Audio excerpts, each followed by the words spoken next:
Hello everyone, Pilar Vlogs USA here. For today's topic is what to expect when you get divorced.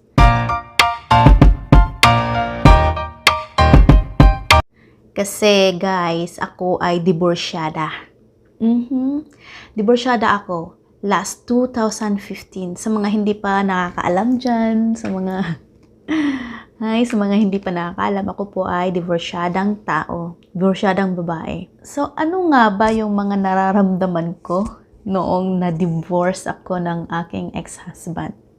Alam nyo guys, napakasakit. Ayokong umiyak. Oh my gosh, naiiyak ako. Alam mo, number one talaga guys, naiiyak ako. Masakit sa puso, broken-hearted, as in guys,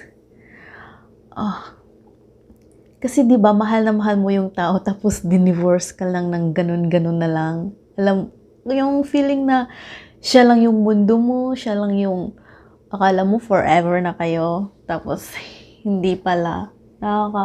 Nakakalungkot. Tapos yung pangalawa naman, nakakabaliw.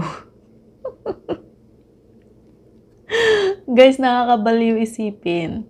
As in, kung sino man yung mga naka-divorce na dyan, nakadaan ng divorce. Hello! Kaway-kaway sa inyong lahat. Taas ang kamay. Ako yun. Hello! So, ayun na nga guys. Napakasakit na nakakabaliw. Yun, nakakabaliw guys kasi hindi mo talaga alam saan mag-umpisa. Basta hindi ko ma-express. Basta yun lang yung masasabi ko guys.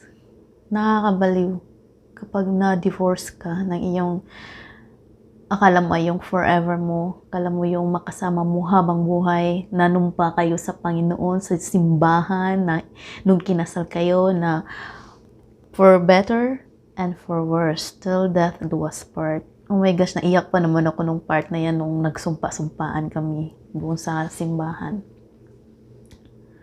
Yun nga, hindi rin naman pala.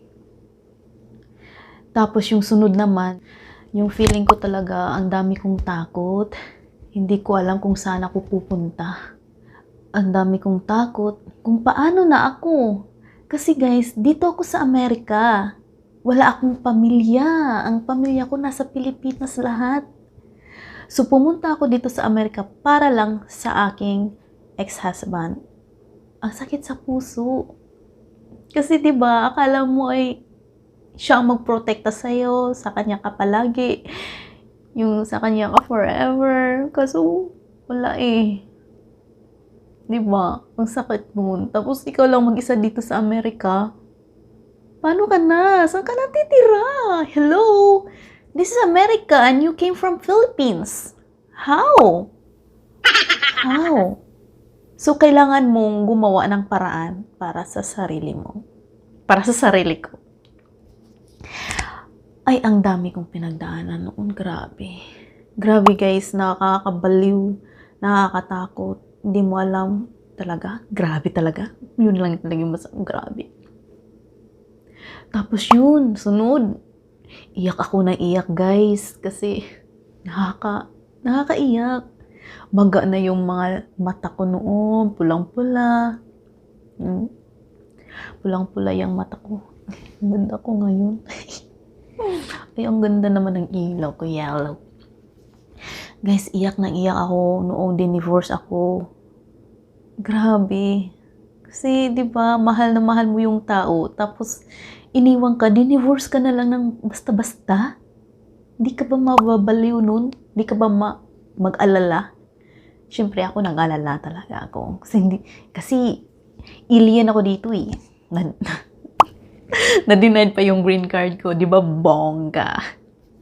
After nung na-denied yung green card ko, dinivorce ako. Di ba, ang saya? Sakit. Dobling sakit. Nakakapag-alala. Alam mo yung akala mo maging TNT ka na dito or illegal ka na dito sa Amerika. Nakakatakot na, nakakalungkot na, nakakabaliw. Lahat na ng feelings nasa sayo na. Iyak ng iyak. Those days, pag naalala ko, Nakakalungkot talaga, nakakaiyak. Tapos yung sunod naman, kailangan mong tanggapin ang katotohanan. Kung ano yung ngayon, kung ano yung nangyari ngayon, na dinivorce ka na nga, kailangan mong tanggapin. Kailangan kong tanggapin yun. Kasi hindi mo na mapipilit yung tao, ayaw na sa'yo eh. Dinivorce ka na nga, niluwa ka na. Ala, go. Go, go, go. Chupi-chupi ka na. Chupi ka na sa kanyang life. Ayaw na niya sa'yo. So, kailangan mong tanggapin. Kailangan mong i-accept na yun ang buong buo na yun na nga talaga. Wala ka nang magagawa kasi ayaw na niya sa'yo. Chinuchupera ka na. Chupi-chupi ka na. So, kailangan tanggapin ang katotohanan na ayaw na niya sa'yo. Divorce ka na. Divorce ka na niya. Okay? Hindi mo siya mapipilit to stay with him forever. So, there's an ending na. Okay?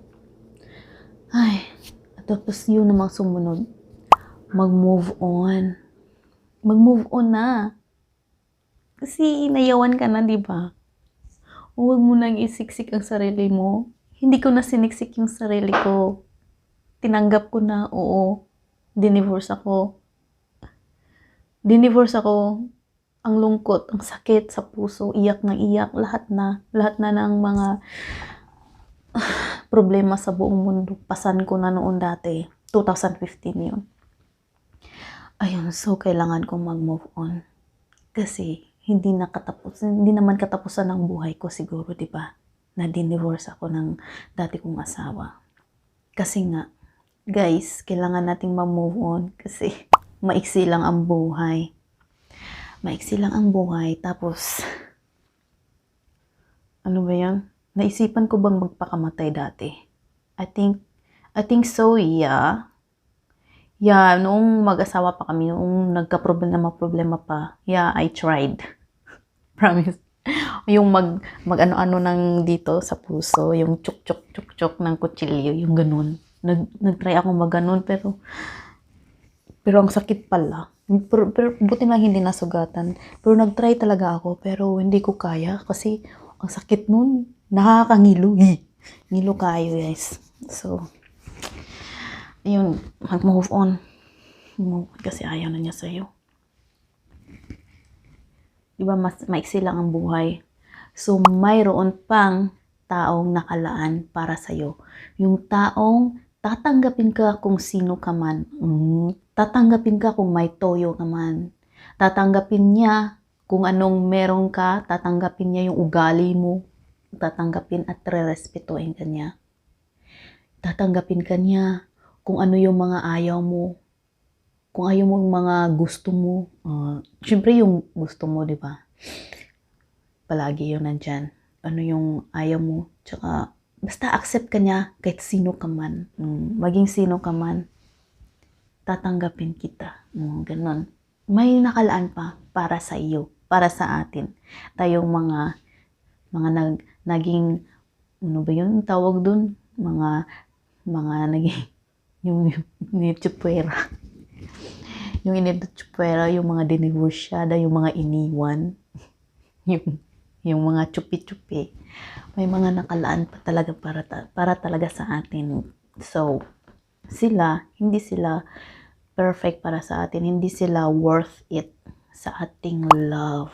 So, mayroon pang mga nakalaan talaga para sa atin. Tamang lalaki para sa atin na tatanggapin tayo ng buong buo. Tapos guys, makakahanap ka rin ng iba. Maraming lalaki sa buong mundo. Maraming lalaki. There's a lot of fish in the ocean. There's so many fish in the sea. There's so many fish under the ocean. So, maraming isda, maraming lalaki sa buong mundo. So, makakahanap talaga tayo ng iba pang lalaki na mas deserving sa ating gugma, sa ating love, sa ating pagmamahal. Okay? Tapos ito pang last guys, alam mo yun, kapag maka-move on ka na, kapag nakapag-isip-isip ka na, ma-amazed ka na lang sa sarili mo, na nagawa mo pala yun lahat. Kagaya ko, kasi divorsyada ako. Relate talaga ako dito kasi Di ba naka-move on na, nakahanap na ng iba na mas deserving. Tapos ma-amazed ka na lang. Yung mga memories, yung mga maalala mo na lang, yung mga dati mong ginagawa, na hala, ginawa ko pala to dati. Kasi dati guys, nagpo-post ako sa aking Facebook. Hala, nagpost ako niyan. Ano daw, ano ba yun? Feeling suicide, mga ganun. Nagpo-post ako ng ganyan kasi nababaliw na talaga ako guys. Promise. Grabe yung post ko. Tapos, yung mga Facebook friends ko, mga family ko, nag-alala na. Kasi nga, ganun yung post ko. Nakaka-weird. May isa pa nga doon eh. Sabi, "Uy, Pilar, huwag kang mag-post ng ganyan na feeling suicide. Suicide ka dyan. Anong ko daw, tanggalin ko daw yung post ko kasi pag mabasa daw yun ng pulis, lagot ako kasi pupuntahan daw ako sa bahay namin." Kasi nag-post ako ng ganun. Kasi di ba mag-worry. Tapos ang dami na worry ng mga tao. Mga friends lang, ganito, ganun. Kasi nga guys, naguluhan ako sa buhay ko that time. 2014 ako nandito. 2015. Ganun. Nagsimula na simula nung kinasal kami. Nagsimula na yung kalbaryo. Grabe. Grabe yun. Panahon na yun. Tapos, alam mo yung, di ba may memories sa Facebook? Alam, nababasa ko yung mga old post ko. Wala. Ganito pala talaga yung mga post ko. Pero, ano na lang ako, na-amaze na lang ako talaga. Wala, nalagpasan ko to lahat. Ngayon, okay na ako. Guys, okay na ako ngayon. Grabe yung pinagdaanan. Nakakaloka. Nakakalungkot. Nakakaiyak kung isipin totoong-totoo. Pero at least, na-overcome ko yun lahat. Nakaka-amaze lang na nandyan si God na ginaguide niya ako. Kasi pray ako ng pray. Ano nang gagawin ko? Ano nang gagawin ko dito? Ayoko naman umuwi ng Pilipinas. So, ginaguide talaga ako ng Panginoon. Naging okay din ang lahat. Hindi pa siya tapos para sa akin. So, ayun. Wala akong anak ha sa aking ex-husband. Wala akong anak. Andito lang ako. Hello. May mga anak na ako ngayon. 2 lalaking mga angels ko. So, yun lang yung guys. Ang share ko today sa aking life na ako ay isang divorciada. Proud pa. Mag-ano na ako, ilang anniversary na ba? Divorce anniversary. Nag-happy divorce anniversary ako every year. So, November yun. Uy, magsi 6 years na ako sa November. Happy divorce anniversary in advance. So, ayun lang guys ha, yung kwento ko ng aking buhay. Maraming salamat sa inyong panonood. Please don't forget to subscribe for more videos na i-upload ko in the future. And please hit the bell and comment. Bye for now. Thank you.